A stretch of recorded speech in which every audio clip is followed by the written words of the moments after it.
So இன்னைக்கான first current affairs.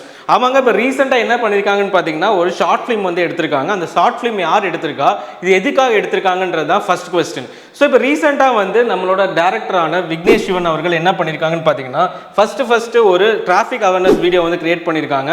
இதில் வந்து என்ன மாதிரியான ரூல்ஸ் அண்ட் ரெகுலேஷன்ஸ் இருக்குது அப்படின்றது ரிலேட்டடாக பல அவேர்னஸ் வந்து கொடுத்துருக்காங்க. யூ டர்ன் எடுக்கக்கூடாது, எவ்வளோ ஸ்பீட் லிமிட்டில் இருக்கணும், நோ வேல என்ட்ரி ஆகக்கூடாது அப்படின்ற பல விஷயங்களை வந்து யார் எடுத்திருக்காங்கன்னு பார்த்தீங்கன்னா விக்னேஷ் சிவன் அவர்கள் தான் வந்து எடுத்திருக்காங்க. இப்போ செகண்ட் நியூஸ் என்னன்னு பார்த்தீங்கன்னா புதுசாக வந்து ஒரு ஆர்கியாலஜிக்கல் டிஸ்கவரி வந்து எடுத்திருக்கோம். கொற்றவையோட சிலை.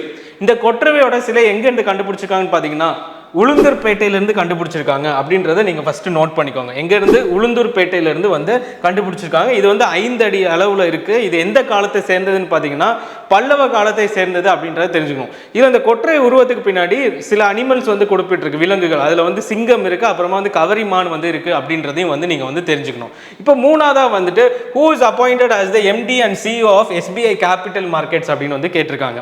ஸோ இந்த SBI கேபிட்டல் மார்க்கெட் வந்து 1986 வந்து என்ன பண்ணிருக்காங்க, எஸ்டாப்ளிஷ் பண்ணியிருக்காங்க. இதோட ஹெட் குவார்ட்டர்ஸ் எங்கே இருக்குன்னு பார்த்தீங்கன்னா மும்பை. ஓகே, இது வந்து யாரை வந்து இப்போ புதுசாக வந்து CEO and MD ஆக்கியிருக்காங்கன்னு பார்த்தீங்கன்னா வேற யாரும் இல்லை, வீரேந்தர் பன்சல் அவர்கள் தான். இது ஒரு அப்பாயின்மெண்ட்ஸ் பேஸ்டான கொஸ்டின். நெக்ஸ்ட் இன்னொரு அப்பாயின்மெண்ட் பேஸ்டான கொஸ்டின் என்னன்னா யார் வந்து ICAI அதாவது institute of chartered accountant of இந்தியாவோட நியூ பிரசிடென்ட்டாக இருக்காங்க அப்படின்றத நீங்கள் வந்து தெரிஞ்சுக்கோங்க.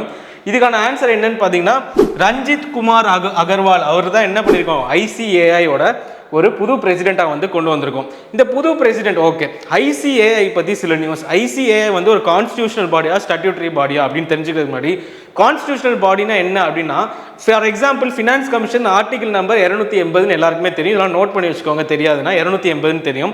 இது மாதிரி ஒரு ஆர்டிகல் கொடுக்கப்பட்டது என்னன்னா கான்ஸ்டியூஷனல் பாடி. அதே வந்து ஒரு ஆக்ட் மூலமாக கொண்டு வந்திருக்காங்கன்னா இதை தான் என்ன சொல்லணும்னா ஸ்டாட்யூட்டரி பாடி. இது வந்து ஒரு ஆக்ட் மூலமாக கொண்டு வந்திருக்காங்க. என்ன ஆக்ட்னு கேட்டிங்கன்னா சார்ட்டர்ட் அக்கௌண்டன்ட் ஆக்ட் அப்படின்னு சொல்லுவோம். இது எந்த வருஷம்னு சொல்லி கீழே வந்து கமெண்ட் செக்ஷனில் கமெண்ட் பண்ணுங்க.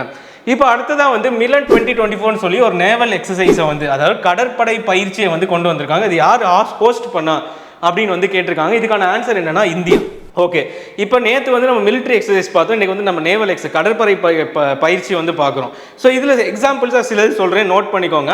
ஃபர்ஸ்ட் எடுத்தோன்னா யூத் அபியாஸ்ன்னு சொல்லுவோம். அது எந்த நாட்டோட பார்த்தீங்கன்னா இந்தியாவும் அமெரிக்காவும் பண்ணுறது. வாஸ்டாக் அப்படின்னு சொல்லுவோம், அது வந்து இந்தியாவும் ரஷ்யாவும் பண்ணுறது. அதே மாதிரி கஸ் இந்தியான்னு சொல்லுவோம், இது வந்து இந்தியாவும் கஜகஸ்தானும் பண்ணுறது. இது எல்லாமே வந்து என்னன்னு பார்த்தீங்கன்னா எக்ஸாம்ஸில் கேட்டுகிட்டே இருக்காங்க. இதெல்லாம் வந்து ஆன் ஸ்பாட்டில் அப்படியே நோட் பண்ணிகிட்டே வாங்க. Okay, next at which port Bharat Mart அப்படின்றத வந்து கொண்டு வந்திருக்காங்க அப்படின்னு பார்த்தீங்கன்னா ஜபல் அலி ஃப்ரீ ஜோன் அப்படின்னு சொல்கிற இந்த இடத்துல தான். இது எங்கே இருக்குன்னு பார்த்தீங்கன்னா எந்த நாட்டில் இருக்குன்னு பார்த்தீங்கன்னா அபுதாபியில் இருக்குது அப்படின்றத தெரிஞ்சுக்கணும். இது வந்து என்னன்னு பார்த்தீங்கன்னா இந்தியாவும் வந்து துபாயில் போய் நல்லா வந்து ஏற்றுமதி பண்ணி வேர் ஹவுஸ் மாதிரி வச்சு பிஸ்னஸை டெவலப் பண்ணணும் அப்படின்றதுக்காக கொண்டு வரப்பட்டது தான் என்னன்னு பார்த்தீங்கன்னா பாரத் மார்ட்.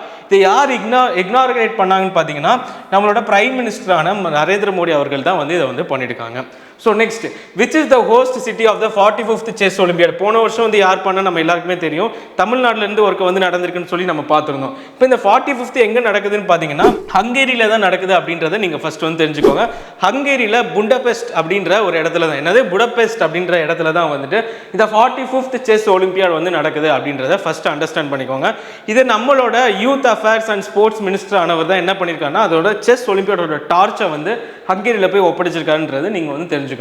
So next babes Hindu Mandir இன் துபாய், அது எத்தனை ஏக்கரில் வந்து செட் பண்ணியிருக்காங்கன்னு பார்த்தீங்கன்னா 27 ஏக்கரில் வந்து செட் பண்ணியிருக்காங்க. இது எதுக்காகனா அங்கே UAE-ல அதாவது UAE-ல வந்து என்ன பண்ணுறாங்கன்னா ஹிந்து கம்யூனிட்டிக்கு வந்து சப்போர்ட் பண்ணணுன்றதுக்காக அங்கே வந்து இந்த மாதிரியான ஒரு மந்திரை வந்து என்ன பண்ணியிருக்காங்கன்னு பார்த்தீங்கன்னா செட் பண்ணியிருக்காங்க. எத்தனை ஏக்கரில்? 27 ஏக்கரில். அதுக்கு செலவானது எவ்வளோன்னு பார்த்தீங்கன்னா 700 மில்லியன் திராம்ஸ் அப்படின்றது அளவுக்கு வந்து செலவு பண்ணி இந்த மந்திரை வந்து அங்கே வந்து கன்சிடர் பண்ணி என்ன பண்ணியிருக்காங்க அவங்க வந்து அந்த இடத்துல வந்து கட்டமைச்சிருக்காங்கன்றதை நீங்கள் தெரிஞ்சுக்கணும்.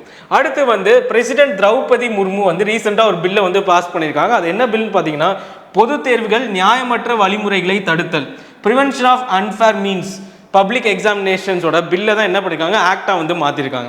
இதில் என்ன சொல்கிறாங்கன்னு பார்த்தீங்கன்னா சென்ட்ரல் எக்ஸாமினேஷன்ஸில் வந்துட்டு ஒருத்தவங்க வந்து கிரைம் கிரியேட் பண்ணுறாங்க, அதாவது காப்பி அடிக்கிறாங்க அப்படின்னா மினிமம் 3 to 10 வருஷம் ஜெயில் தண்டனை, அது மட்டும் இல்லாமல் 1 கோடி ரூபா ஃபைன் அப்படின்னு சொல்லி கொண்டு வந்திருக்காங்க. இந்த கிரைமுக்கு வந்து அவங்க என்ன பேர் வச்சிருக்காங்க பார்த்தீங்கன்னா ஆர்கனைஸ்ட் கிரைம். முன்னாடியே வந்து பிளான் பண்ணி பண்ணுறதுக்கு பேர் தான் என்ன சொல்கிறாங்கன்னா ஆர்கனைஸ்ட் கிரைம் அப்படின்னு வந்து சொல்கிறாங்க. இப்போ கடைசியாக வேர்ல்டு ஹிப்போ டே February 15. ஸோ அந்த வேர்ல்டு ஹிப்போ டே என்னது காண்டாமிருகம், அதாவது நீர் யானைன்னு சொல்லுவோம். நீர் யானைன்றது வந்து இருக்கிறதுலே வந்து 3வது பெரிய மேமல் அப்படின்னு சொல்கிறாங்க. அதாவது லேண்டில் இருக்கிறதுலே தேர்ட் லார்ஜஸ்ட் லேண்ட் மேம்ல என்னன்னு பார்த்தீங்கன்னா இந்த நீர் யானைன்னு சொல்கிறாங்க. அப்போ எல்லாருக்குமே தெரியும் ஆப்பிரிக்கன் எலிஃபென்ட். ரெண்டாவது என்னன்னு பார்த்தீங்கன்னா காண்டாமிருகம், அதாவது ரைனோசரஸ் அப்படின்றதையும் வந்து நீங்கள் வந்து அண்டர்ஸ்டாண்ட் பண்ணிக்கலாம். ஸோ கிட்டத்தட்ட இப்போ 5 மினிட்ஸில் வந்து நம்ம 12 to 15 பாயிண்ட்ஸ் வந்து என்ன பண்ணியிருக்கோம்னு பார்த்தீங்கன்னா கரண்ட் அஃபேர்ஸ் ரிலேட்டடாக வந்து படிச்சிருக்கோம். இந்த கரண்ட் அஃபேர்ஸ் வந்து எஸ்எஸ்சி, டிஎன்பிஎஸ்சி, பேங்கிங் எக்ஸாம்ஸ் எல்லாத்துக்குமே நீங்கள் யூஸ் பண்ணலாம். ஸோ இப்போ இந்த வீடியோ முடிஞ்சோடனே நீங்கள் டக்குன்னு இந்த 10 பாயிண்ட்ஸையும் படிச்சிங்க அப்படின்னா வரப்போகிற எந்த எக்ஸாமாக இருந்தாலும் உங்களுக்கு நிறைய பாயிண்ட்ஸ் வந்து உங்களுக்கு வந்து ஈஸியாக ஒரு 10 மினிட்ஸில் நீங்கள் படிச்சதாக இருக்கும். So see you and stay tuned and subscribe for Ustadin Academy. Thank you.